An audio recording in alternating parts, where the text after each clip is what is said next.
എന്നെ മാത്രം എന്തിനാളുകൾ ഒഴിവാക്കുന്നു? പലരും ചോദിക്കുന്ന ഒരു ചോദ്യമാണ്.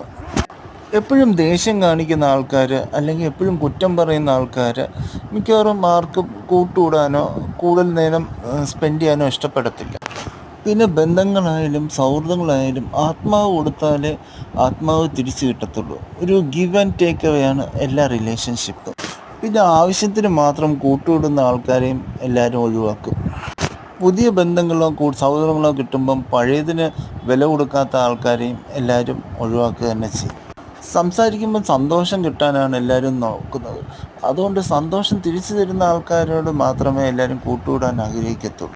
സംസാരിക്കാൻ സമയം കൊടുക്കുന്ന ആൾക്കാർ, അല്ലെങ്കിൽ സംസാരിക്കുന്ന ആൾക്കാർ, അല്ലെങ്കിൽ അടുപ്പം കാണിക്കുന്ന ആൾക്കാർ, ഇവരെയൊക്കെയാണ് എല്ലാവരും കൂടുതൽ അടുക്കാൻ നോക്കുന്നത്.